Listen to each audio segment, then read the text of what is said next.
record. Yeah.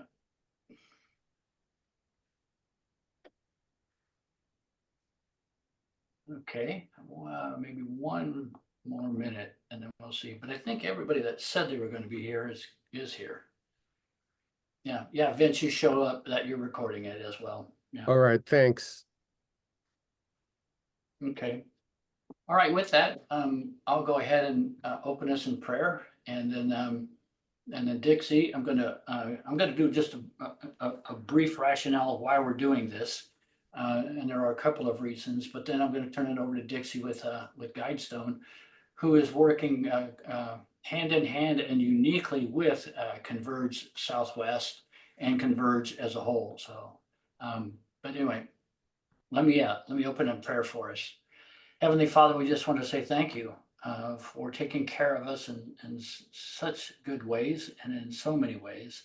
And we just, Lord, we want to commend and commit this time to you, just recognizing that you are the provider of everything for us. And Lord, we know that we don't want to count horses or chariots or anything like that and place all our confidence in our worldly things. But on the other hand, God, we do want to be good stewards of that which you have and do indeed entrust to us. So Lord, help us to be wise in these matters and help us to take wise counsel as even will be provided today. So Lord, thank you again for your goodness, your mercy, your grace to us in so many ways. In Jesus' name, amen. Amen. So the reason we're in fact offering this Zoom today is to become a little bit more acquainted with a couple of things. First of all, as of January 1st, we transitioned our historic Converge retirement plan from the administration of Converge itself to the administration of Guidestone, who obviously has vastly a number of an array of vastly superior tools that we had at Converge. Just little for instances. Number one, for those of you that have been a part of the Converge retirement plan, you would know that you make contributions, or your church does, and you get a report once a quarter, and that usually comes 30 days late after the quarter closes. Now you can go online to My Guidestone, for instance, and you see instantaneously, literally, that after the market closes one day, you see the very next day exactly where you're at. So that you can sign on anytime, 24/7, and see exactly where you're at, how your accounts are doing. And so it's an instantaneous feedback. So obviously that's a superior feature and function than under our prior plan. Also, not only that, but just documentary reporting that comes out to you is also far more instantaneous, at the required governmental times. And hold on, let someone else in here. Not only that, under our former plan, you effectively had no say so in the management of your retirement plan. And now you have you have a lot more functionality, like other people's 401ks, to where you can work or advise as to how you want investments done, where you want investments done, over a myriad of investment opportunities. On the other hand, so that's a significant plus or benefit. On the other hand, let's say that you're like 99% of pastors and most investors, and they don't pay much attention to it. Little, if any, sometimes. And so Guidestone offers the feature of what they call age banding, meaning like depending on your lifestyle and your age and where you're at, they have a portfolio per banding or per age banding of the kind of investing that you should be in order for your stage of life and your age to predict a better future for you. And they monitor that. So that's another massive or huge benefit. I don't have to think about the 10 or 15 different areas that they have either a balanced or a conservative or an aggressive portfolio all set up for me, depending on, on my lifestyle and or my age banding. And again, that's a huge benefit. And therefore, you can be well placed on but you don't necessarily have to make all the decisions yourself. They can be made for you based upon a variety of their expertise and their investing knowledge. It's like having kind of like a financial advisor, all doing it for you. Anyway, so I think I'm going to stop because I don't want to steal any of Dixie's thunder here. But the other reason, and the last reason we do this, is not only does Converge provide a retirement plan or a pension plan for our ministry personnel in our churches, but we know the overwhelming majority of ministry personnel are not, they're very heavenly minded, but not necessarily earthly good. And when it comes to their own retirement, and the vast number of our ministry couples, not just in Converge, but across all Christendom, are ill prepared and ill planning for their own futures. And so we try to make this benefit, which is a huge benefit, available to our ministry personnel in our churches to help secure and plan for their future. I think the last major change that was made was just June 1st, was it required 6% of your salary to be set aside and invested in the pension plan and the defined benefit side. And over the years, for some reason, people or pastors have become resistant, or maybe their church couldn't really afford the 6%.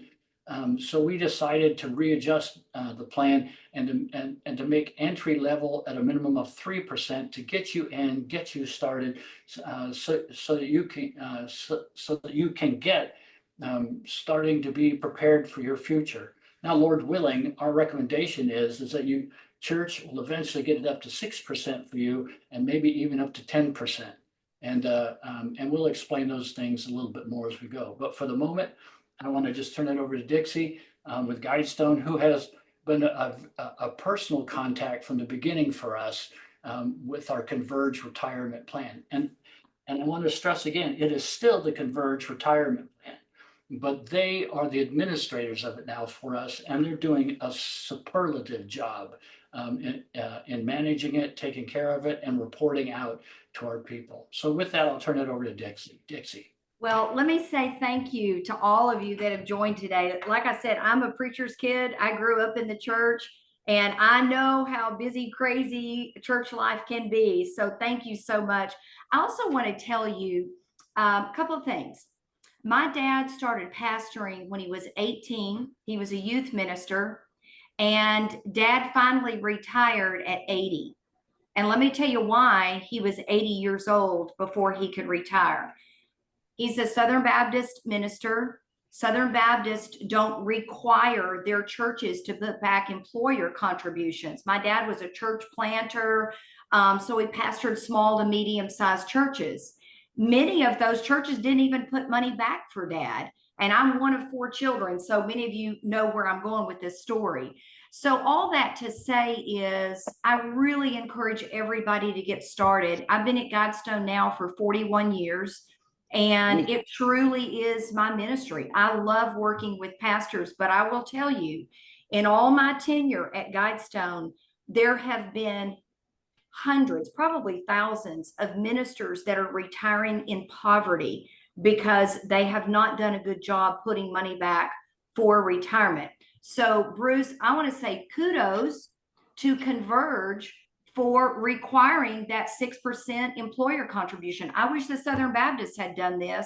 and their pastors would be in a lot better shape. I love the Southern Baptists. I'm not trying to be demeaning to them, but I just really appreciate what Converge has done. So we're going to get started. I'm going to try to make this as interesting as possible for you. I know it's late in the day, but this is very informal.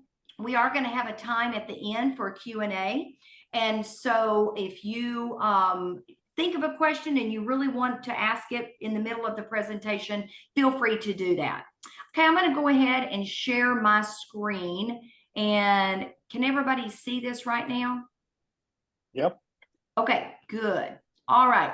I also wanted to let you know that Art Tennell actually is the relationship manager for Converge. He is out of town today, and Art and I work very closely together, so he was not able to attend.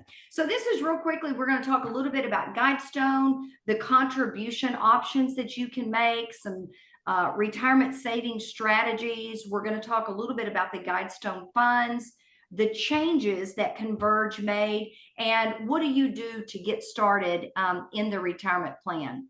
Let me ask a question just real quick, and I can kind of see the majority of you, and you can just kind of raise your hand. How many of you were already familiar with Guidestone? Anybody? Got a few hands there? Okay, good. So Guidestone is the denominational pension plan for the Southern Baptist. And back in 2005, we had so many different denominations, networks. We had a lot of independent Bible churches and even institutions, evangelical institutions, coming to us saying, hey, we need some help with our retirement plans. So we opened it up to other evangelical ministries. We serve about 20,000 churches, over 200,000 participants, but we also serve colleges, universities, retirement homes, hospitals, but they all have to be 501c3 evangelical institutions. Some of the benefits of coming to Guidestone: we understand church plans backwards and forwards. We also understand housing allowance. So Peter, a lot of times people will come to Guidestone and say, hey, how can my housing allowance work in retirement? How do you send the 1099-R? So just know that you're coming to an organization that really, really understands churches and ministerial housing allowance. Also, I think you're going to really appreciate the educational resources that we are making available to Converge, and we're going to talk about that in just a little bit. So let's talk about contributions, okay? You as an employee can make your own elective contribution. You have the Converge retirement plan, which is your defined benefit plan. That is the plan that your church sends contributions to, and y'all have been doing that, and they've been requiring a 6% contribution, okay? You also have a defined contribution plan, a DC plan. So if you didn't want to contribute to the defined benefit plan and did want to contribute to the defined contribution plan, you could do that. And we're going to talk a little bit about some of the differences. I would encourage you, I can't tell you, I would encourage you to really have your church put those 6% into your defined benefit plan, because there are some additional benefits that you get, and you can take an annuity when you get to retirement. And so we'll talk about that in just a little bit as well. Now, you can also roll over money, okay? And so I think there was a Tim Egerton that was, Tim, I jotted your name down. So I'm going to use you as an example. Let's say that Tim has an IRA when he worked at maybe another church. If Tim keeps that IRA, that traditional IRA, he cannot claim housing allowance from an IRA. So Tim, if you wanted to roll that IRA over to your Guidestone 403B plan, you can do that and then claim housing allowance, okay? But let's say Peter had an IRA when he worked at Walgreens or some kind of secular organization. Peter, you can always roll that traditional IRA over into your 403B plan, but you can't claim it as housing because when you were at Walgreens, you weren't in a ministerial capacity. Does that make sense to everybody? I just wanted to make sure you knew that because we have a lot of pastors who have traditional IRAs and don't realize that they won't be able to claim housing allowance on that. So I'm going to pause for just a second. Do we have any questions about that? No? Okay. Well, let's go ahead and move on. Connie has one. I'm sorry, do we have a question? Yeah, defined contribution is under the personal employee and elective giving, and defined benefit is the employer, the church's giving. Is that correct?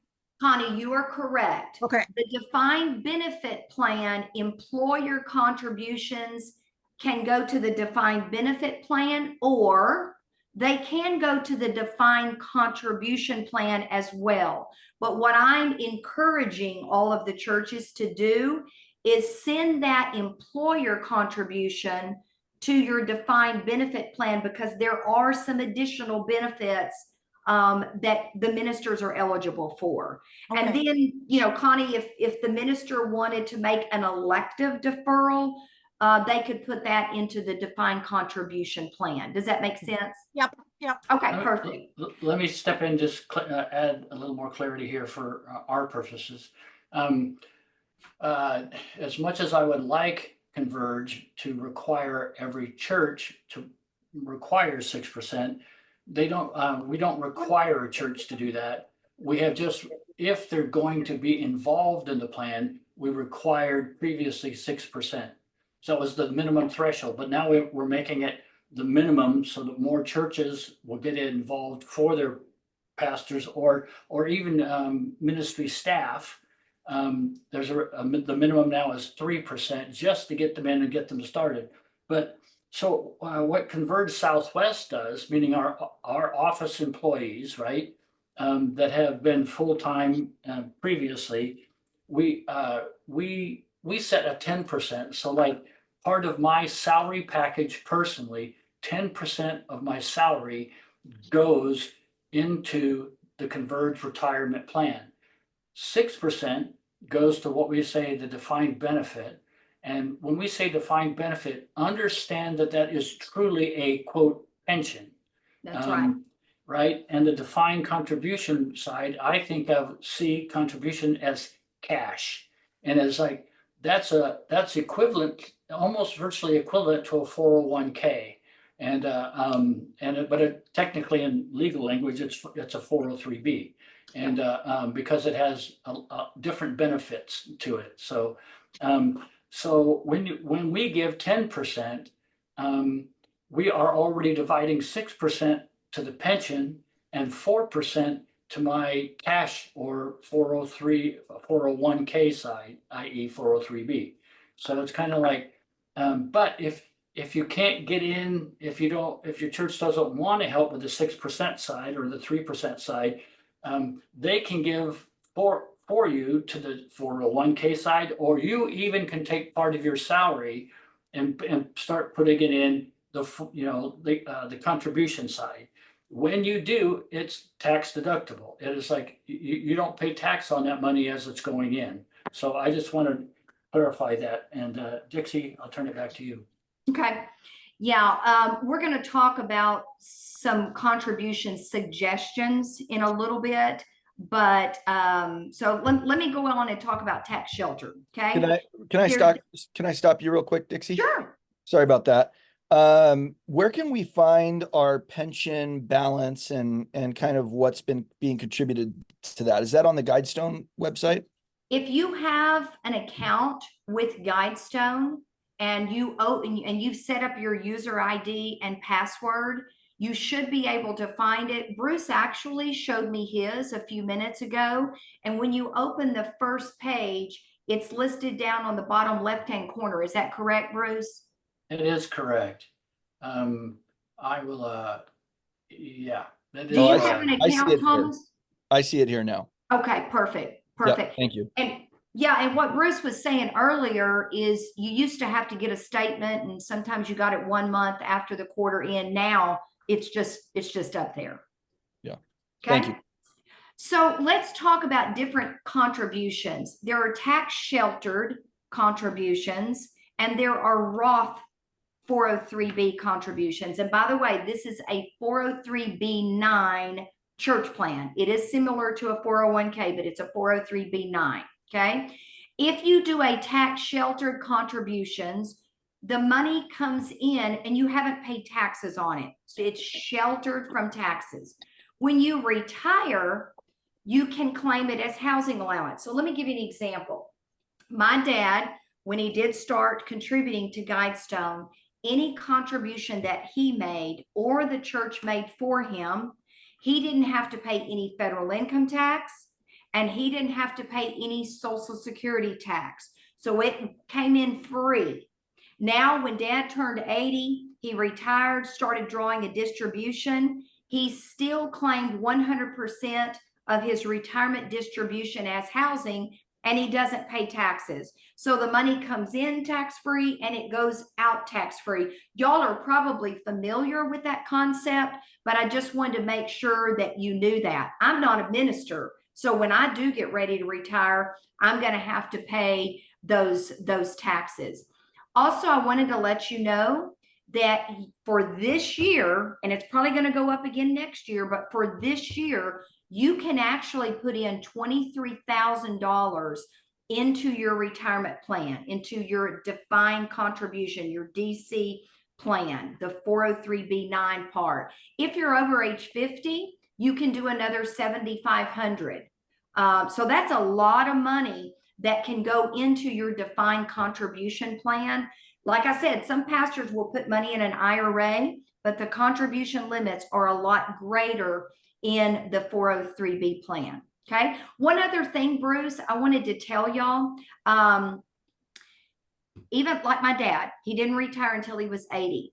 He was still pastoring. So at age 73, that is the new age. It's called the required minimum distribution, where you have to start taking some of your contribution. However, if you are still employed, you're still getting a W-2 from the church, you're still actively participating, you do not have to take your required minimum distribution at age 73. A lot of pastors don't know that, so I wanted to make sure that you knew that, okay? So that is a tax sheltered contribution.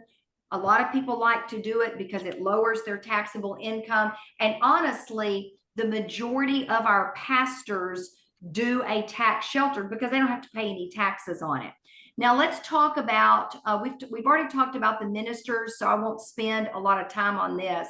Let's talk about a Roth contribution. Roth, it is a Roth 403B9 contribution. It's not an IRA. It's money that comes into your 403B plan as a Roth, okay? Roth contributions, you've already paid taxes on those contributions.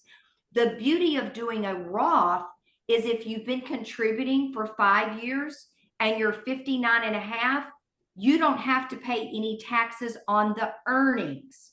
Okay, but let's talk about this, ministers. Why would you want to do a Roth contribution and pay taxes on money when you don't have to? Because remember, you get to claim housing allowance at the end. Now, Thomas may say, well, Dixie, I don't know if I'm going to be able to claim all of my retirement distribution as housing. Can I do half of my money as tax sheltered and half of my money as Roth? You absolutely can do that. So just know that you can. We have some pastors that will say, I just don't think I'm going to be able to claim it all as housing, so I'm going to do some as Roth contributions. Any questions on that? Well, I commend you if you're not asking questions, because I know you're not understanding all this. So it's kind of like, but we know it's backing up, the truck and dumping, a lot out. We know it's a fire hose experience, so hence the recording. And secondly, we're here to help unpack this in the future. Both Guidestone and Dixie and Converge Southwest, we're here to sort of continue to eat this elephant one bite at a time and continue to unpack this for you.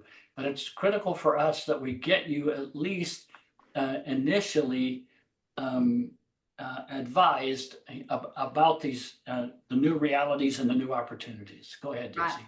Right. And if anybody, yes, go ahead, Thomas. Sorry, I've got another question. So if we say we thought we were going to use 80% of our income in housing upon retirement and 20% we wanted to go into a Roth account. The advantage of that would be if we took if we put 100% into the 403B and then we only used 80% of it for housing, we would be taxed on the other 20%, which would include the earnings on that. So we'd get taxed on the earnings. Whereas the advantage of doing 20% at the beginning in a Roth would be that we only taxed on the initial money we've invested. And in the end, all the earnings would then be tax-free. That would be the advantage. Yeah, you're spot on. That's exactly. But like I said, most of our ministers, even my dad, his house has been paid off for years. But think about this. Even though Dad's house is paid off, he claims 100% as housing allowance in retirement because he pays his taxes, his insurance, his yard maintenance, his utilities, any lawn mowing, all of that stuff he gets to claim as housing. But if somebody has prepared really, really well and they've got a lot of money in their retirement plan and just don't think they're going to be able to claim all of it as housing, you absolutely can do Roth and tax sheltered. I'm just saying most of our ministers do tax sheltered, but yeah, your hands on it. Yep. Yeah, thank you. And the other rationale to I'm like, Roth this, that I've heard. this. Lower that down, That is my So- brain. and then hit. I got it. Hold on, You're the what? best. Thanks for Somebody's, walking across. Brad is unmuted. Huh? Yeah, is it fine. Brad or Rick? It's like somebody's mute if you're not going to ask the question. But the other assumption or rationale is that is that there's an advantage seemingly to start taking it out later because your income tax bracket will be lower, so seemingly you'd be paying less taxes. But I do want to say this up front. It's like right now, in going in a traditional 403B at 9, whatever, I've run a calculation on very minimal to those who are still in Social Security. And if you're in a very low tax bracket, even for federal or state, you're going to save 30 to 31% on your taxes on those dollars that get put in there right away. That's what I'm saying is that's like getting a 30% return on those dollars right away. Yeah. And I would match that against the 8%, 6% returns that are historically being given. You're getting a 31% return instantaneously. So anyway, that's just for what it's worth. Okay, Dixie, Yeah, go ahead. it's a wonderful tax benefit for our ministers. So, okay. We talked a little bit about rolling other retirement assets over to Guidestone. Sometimes people will say, well, Dixie, why would I want to do that? You might want to look at the fees that you're paying with your other provider. You might also want to look to see if loans are available on that. Also, where's it invested? Guidestone funds or faith-based investment options. So those are just some of the reasons. A lot of times people just don't like getting multiple statements. They like to consolidate. So those are some other reasons why you might want to roll monies over. So let's talk a little bit about this for a second. Bruce was talking earlier about the Southwest Conference is doing 10%. What we suggest, and this is just a suggestion, is that every church try to put back a 10% match. Now, I know Converge has done a wonderful job trying to encourage the churches to start at a minimum 3 up to a 6%. If you think about this, everybody needs to be putting anywhere from 10 to 20% of your annual compensation back into retirement. One of the things that I did many years ago, I would bump up my contribution by 2 or 3% every year. I had put a note on my calendar, and I'm very grateful that I did that. A lot of times people just procrastinate and they don't even think about increasing their retirement contribution, but it is very, very important to do that. So let's talk a little bit about the Guidestone funds. There are 27 registered mutual funds that are available to the Converge plan participants. They're all faith-based funds. So what that means is we do not invest in companies that are publicly perceived as being in the business of abortion, pornography, gambling, alcohol, and the tobacco industries. Now, I'm going to be very, very candid with you. We don't have a zero tolerance. If you had a zero tolerance, you couldn't invest anywhere. Think about this, Gavin. Your local bank probably does business with organizations that you don't theologically align with, but it's your bank. They're not publicly perceived as being in that business. I fly on American Airlines. American Airlines is an airline industry, but they serve alcohol. They're not publicly perceived as being in that business, but we are going to eliminate those companies that are going to support abortions. And I'm so grateful for that, because that is a hot ticket with me. I don't want my money having to do anything with any company that's going to promote aborting babies. And we have made a commitment to our constituents that we're going to offer faith-based investment mutual funds. On our website, all of the investment funds are available. When you go out to your My Guidestone, you'll be able to pull up the fund options that are available to you. Okay.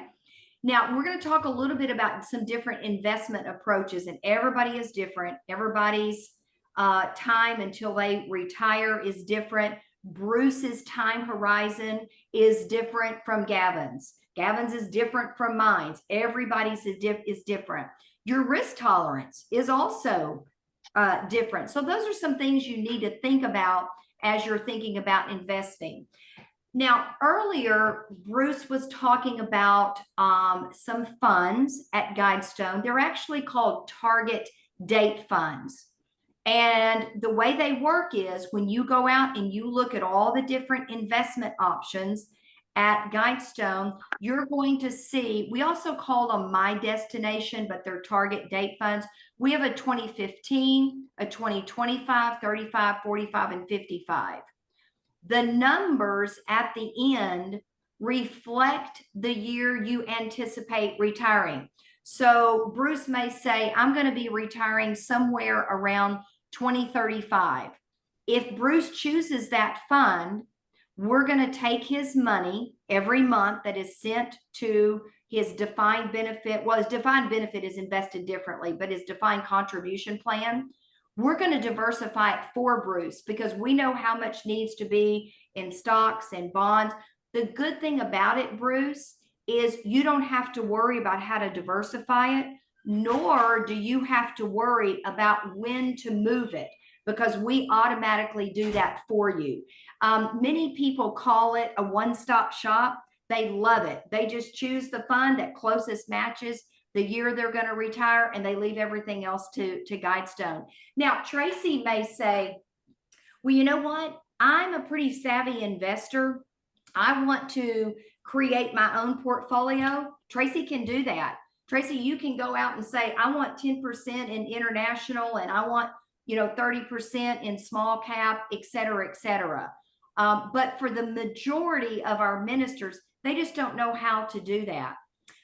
Gavin, we also have what is called target risk funds.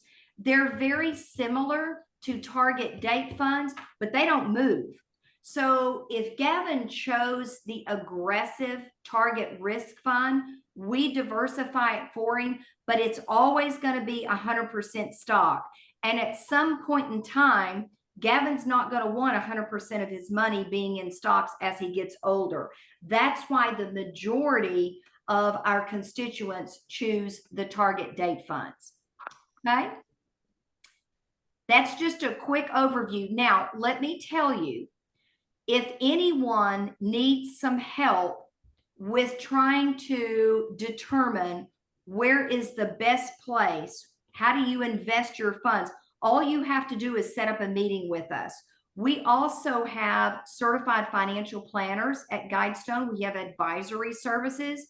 So if Justin said, you know what, Dixie, I just want to talk to one of your CFPs and make sure that I am investing my money appropriately. Justin, they don't charge any additional fees for that. But if Bruce said, you know what, I really would like to have a managed account and I want to hire one of the CFPs at Guidestone. I want them to call me quarterly. I want them to move my monies. If the market, has a significant drop like it did the other day, I want them to have the ability to move those funds around. You can actually do that. But Bruce, if you have a truly managed account, there is additional fees for those services. But like I said, if Justin, said, I want to visit with a CFP about my investments, or let's say that Justin said, I got an inheritance and I'm really wanting to mitigate taxes, or I got this huge amount from selling my house, you can talk to those CFPs and they don't charge additional fees for that.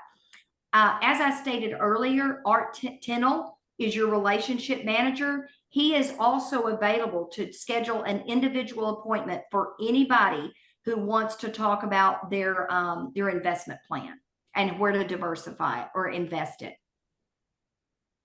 Okay, let me pause there and see if there's any questions. Once again, we're going to have a Q&A at the end. Anybody have any questions about the funds or anything? I see Condi's hand. Okay. I wanted to go back to the housing thing. If you manage to pay off your house, I'm rolling my eyes in California, by the time you retire, but if you take out a HELOC, does it count paying your HELOC back as housing costs? I'm not sure what a HELOC is. Oh, it's it's one of those Home equity line of credit.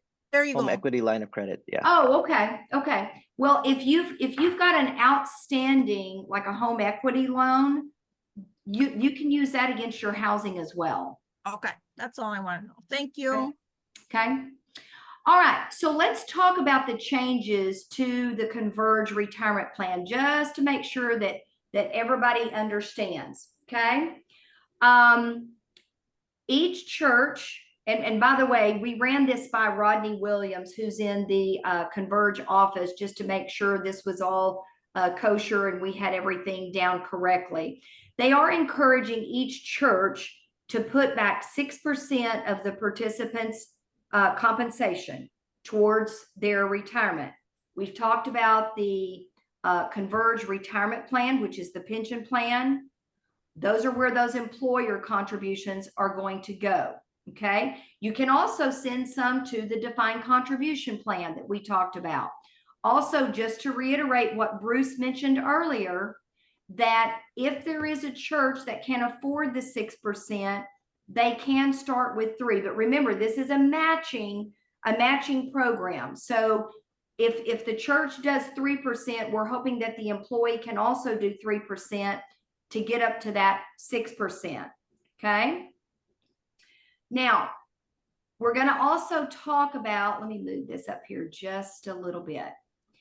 If the employer contributions to the defined benefit plan are less than 6%, you can put the other remaining into the defined contribution plan. It used to be you just had to send everything to that defined benefit plan or your pension plan, but it can now go into the defined contribution plan. So once again, that employer contribution, it could go to the pension plan and the defined contribution plan.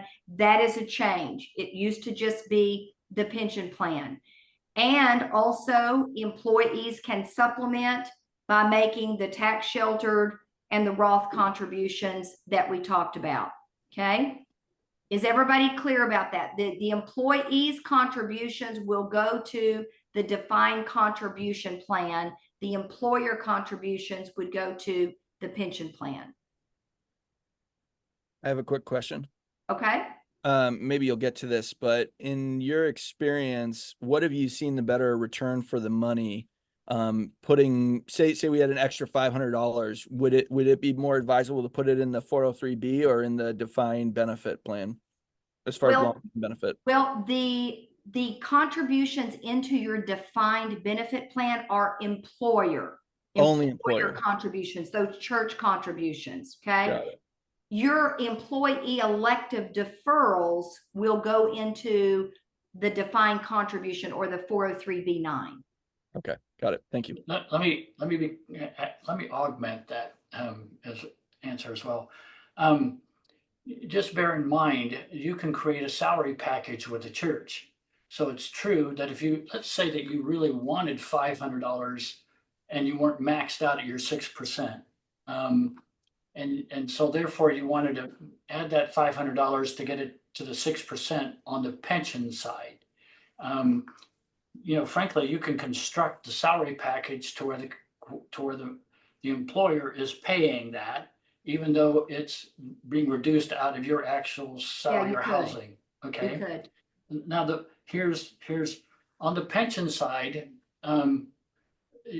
there's an actuarial formula that you're as you saw on your home screen that is now your monthly amount.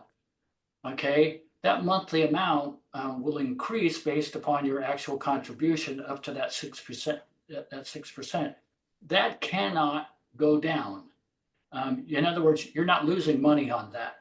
In your 401k, just like the stock market, it goes up, it goes down.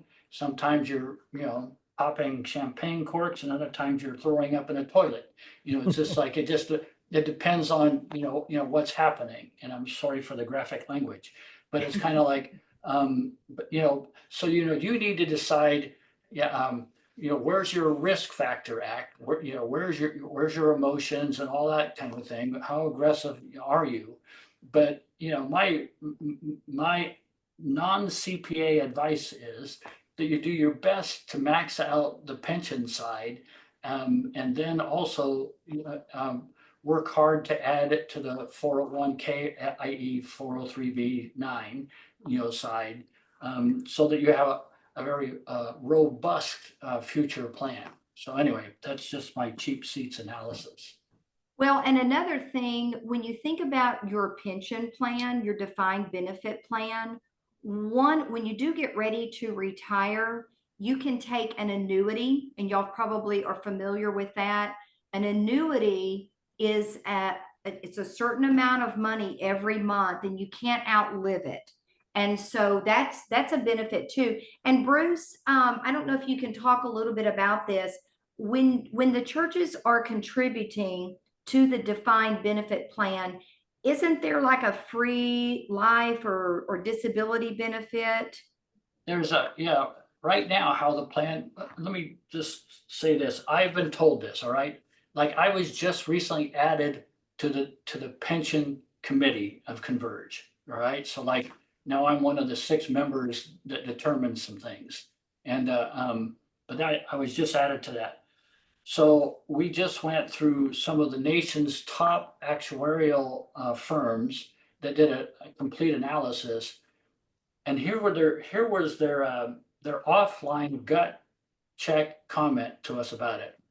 They said, "I don't know how you can convince your pastors or staff people to invest in this, but I'm telling you, there isn't a better one in the country that we've looked at."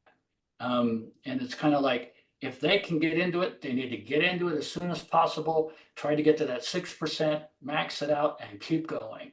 And they said, they also said that they know more and more and more institutions and companies, even large corporations, are doing away with their pension plans and doing the 401k, type of stuff. And he said, so these are becoming like white rhinos. These are Right. rarities that these are even offered to anybody anymore. And the fact that you're offering this to your pastors is unheard of. So I'm just, I'm not trying to be the used car salesman here, but I am telling you what these people have told us. And so it's kind of like, do what you can to work with your church to get into the plan if you're not in it, and then start moving up to that 6% as soon as you can. It is so worth it. That's all we've been told repeatedly. So, okay, Dixie. Okay. One other thing that I wanted you to know, those employer contributions, whether they go into the defined benefit plan or the defined contribution plan, it's 100% yours regardless of how long you've worked. There's no vesting schedule, because I get that question a lot when I'm working with Converge pastors. Okay.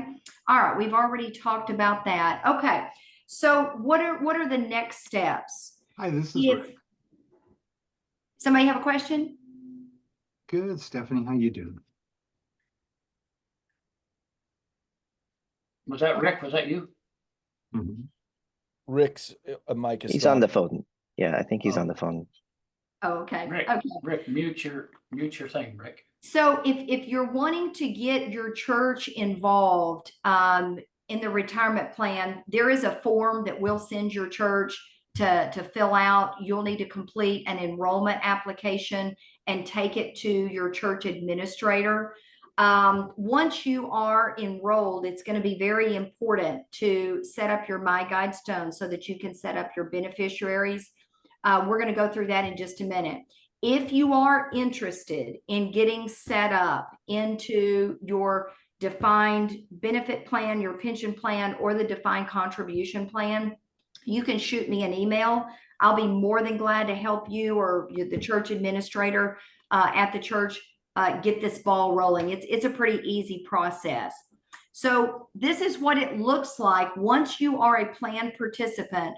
You will have your own My Guidestone. You're going to be able to manage your account. So you're going to set up a user ID and a password, just like any other place. If you're setting up something, everybody wants a user ID and a password. This is what it looks like. It's very, very easy. And also, once you have your My Guidestone set up, over here on the right-hand side, that's where you can set up your beneficiary. And that's very, very important. Also, every quarter, we will put a notice out to you and say, hey, your e-statement is ready. And you'll just go online, click it. You can print it off if you want to, or you can just keep it online. We keep up with those. It'll stay on your My Guidestone. There's tax documents out there. If you want to model a loan, you can do all of that. You'll be able to see your balance. You can actually move your monies around to different investment options if you want to do that. I mean, it's completely your account. You'll manage it. We also have a My Guidestone portal. I have it on my phone. My dad has it on his, and you can download your My Guidestone app. And it works almost just like if you were on your desktop, and you can see your performance, your rate of return, what your balance is, et cetera, et cetera. So I strongly encourage you to do that. If you don't set up your user ID and password, we will not be able to get your e-statement to you, because we have to have your email in order to do that. And we promise we're not going to inundate you with all these emails. It's just we have to keep you updated when things change to your account. Okay, so let's talk about who do you contact. If you are a member already, you're already a Guidestone client, and you have a question about your account, there's an 800 number or an 888 number now. It used to be 800 that you can call. If your church or maybe some of your leadership have questions about Guidestone and the retirement plan, there is a gentleman by the name of Kent Gale that is setting up these retirement plans for the churches, and he has information that he can send. So if the church wants someone to talk to, it's Kent Gale. Also, once your church has been set up in the system. Y'all are familiar with Barb, right? Or should be familiar with her. She worked for Converge for many years. She's now an employee at Guidestone, but she is one of the Converge contacts. So Thomas, if your administrator at your church has any questions about the billing or contribution remittance, Barb would be that contact person. Bruce, if anybody from the headquarters office or any of the conferences needed to talk to someone, I would suggest that you visit with Art, since he is your relationship manager. Bruce can send you all of this information so that you have those contacts. You also have a Converge landing page. Bruce, have you made that available to the pastors that are affiliated with your conference? I have to ask our CFO Maritza about that. Okay. I'm glad to say that I don't take care of every single thing anymore, that we have a Well, staff that does that, so yeah. if she hasn't sent that out or y'all haven't emailed, I would encourage you to do that, because it does have a whole FAQ section. It has all these contact names and information. So that would be very helpful. There's also transition guides that are out there for the pastors, as well as a transition guide for the churches. So this is the end. We're still doing good on time. We had from 4 to 5. So let's go ahead and open it up. I'm going to stop sharing and see if anybody else has any questions. Matthew? Hey, yes, Dixie, thank you so much for the presentation. And also, Bruce, seems like you know so much about this. So kudos to you about that. So I've been, me and my fellow pastors, we've been part of the Converge retirement plan since its inception, I think. And so from the transition, I just logged into my Guidestone now, was able to get the login into things. And our church has been contributing to the defined benefit plan, or 6%. The only thing is I'm not able to see the actual like assets from the defined benefit plan. Maybe that's a me thing. I could see what I put into the defined contribution plan, but I can't see the defined benefit plan. I could see that there are contributions being made, but I can't see the holdings for that, even on the statements. So I'm only seeing you're the talking 403B. about the investments? Yeah, or just the balance. You know, I'm pulling up the statement from the 403B with my login, but for the defined benefit plan, I'm not able to see the holdings or the balance. It does show like, you know, the projected what the benefit would be at age 65, but I'm not seeing any statements or anything for it. Okay. So Matthew, what I'll do is, and I appreciate you saying that, what I'll do is send a message to our data person that really kind of, I mean, we built a system for the Converge, and let them know that that is something that y'all would like to see. On the defined benefit plan, the pension plan, they have an investment committee that oversees the investments. Guidestone doesn't have anything to do with the holdings. So I'm not sure that we would be able to show that, but we're going to ask. But I will let them know that you would like to see what that balance is and see if that's a possibility. Oh yeah. Yeah. I just wanted to see, you know, like if there's a statement that's available for that defined benefit plan. Historically, there's an annual with actual pension plans. Those are different than 401ks and or 403b9s. Historically, corporations and entities, including Converge, produce annual reports. And then because there's a lot of compliance issues that go along with that. And so, and there's, you know, like either an annual audit or an every other year audit compliance requirement for pension plans. And we are in compliance with those. And I know that it's north, I'm going to give you the range right now because I can't put my finger on the exact number. But I'm guessing it's in the $250 million range. And I do know that everybody deals with percentages of, this isn't an actual proper phrase, but you know, what is the vesting of that? Or what is, you know, what is the you could say the health of the plan based on 100%. And, Mhm. and I know that anything north of 80% is considered healthy. Like on our retirement and retirement investment, retirement pension side, we have one of the investors that used to run all of General Mills pension plan. And so that's no small deal. And he said that, they were, they were at ease, anything that was north of 80%. Because if you get north of 100%, then you're not investing properly for returns and you're not aggressive enough and all that stuff. And so I know the last time we looked at it, sat at somewhere between, it's averaging 86 to 92%. So that's a very healthy number. And so that's just because I have just recently received that, that information. So Great. Thank you. Just one Yeah, quick Matt. follow-up. Super quick follow-up on that. And thank you for that, Bruce, that knowing that the compliance for statement production is different from the benefit plan than like the 403B. In a former life, I used to run the department that produced the statements for LPL Financial. So that's, Yeah. I'm kind of Okay, familiar with that. okay, yep. But last question, are you able to roll over any or part of the your defined contribution balance into the defined benefit? Is that a possibility? You used to, but they stopped that.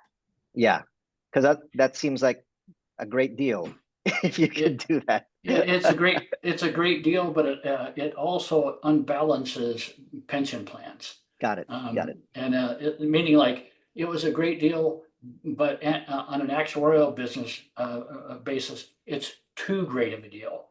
And so it's kind of like you could start lower, because instantly if you've had something in the 401k side, 403b9 side, and then you roll that over, you could upset the vesting percentages, all this, because now you've created not one obligation to you, but two obligations to you. So it's kind of like, yeah.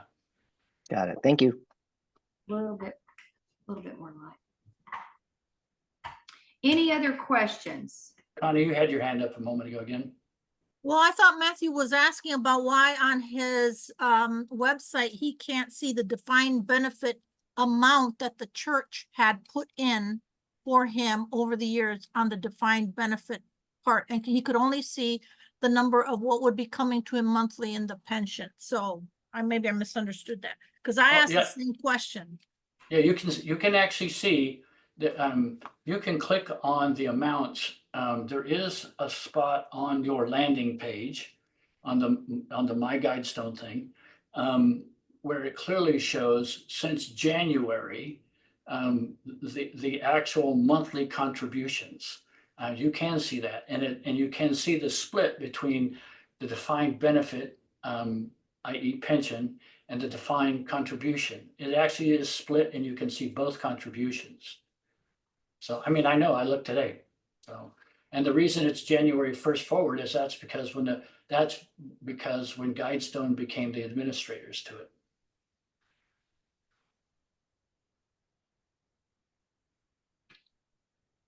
Anything else? Y'all have asked some really good questions. Thank you so much for being engaged. And like I said, if you, I'm going to give everybody my email address.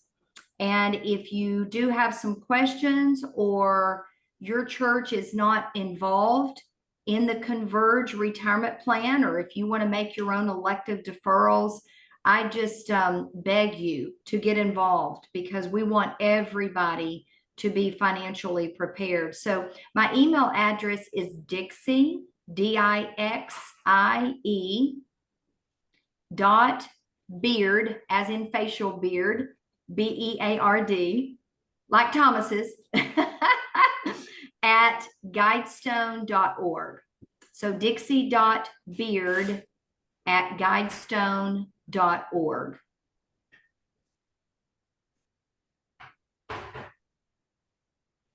All right. Well, Bruce, thank you so much for all you've done to really work hard to get people here. I know you had a little incentive that you encouraged people to do that. I don't know if you're going to draw a name and send out Yep. who the winner is, but Well, Dixie, give me a number that would be inclusive of, let's say, 1 through, hold on here, let's see this. 1 through 20, 3 through 20. 3 Just through a 20. number. Yeah. Okay, 16. All right, so that's fine. Okay, that is Tim. Yeah, Tim would be on my screen. He's number 16. Oh, there you go, Tim. So Tim, he just dropped off. I don't know what No, happened to there Tim. he is. Oh, okay, so Tim is Yeah. the winner of the AirPod Pros, and we'll get Tim. Make sure we have your information so that we can get those AirPod Pros to you. Yeah, Tim suddenly came No alive. problem. Thank you. Yeah. I wasn't here. I was ghosting y'all the whole time, and then Yeah, I saw that. So now we're going to give you a quiz to see if you heard any of this or really stayed here, and now we'll see. Okay, no problem. So anyway. All right, Well, great. like Bruce said, I know this is a lot of information, but we're here to help you through it. If you have any questions, don't hesitate to call us. That's what we're here for. And I do appreciate you joining late in the day. I know everybody's tired, and so thank you for hanging with us. Yep, really appreciate it. And again, don't be bashful. We're here to answer the questions, to support you. We care about not only your church's health, but we care about your personal, physical, emotional, spiritual, and financial health as we move into the future together. All Okay. right. Thank you. All right, blessings. Bye. Thank you all.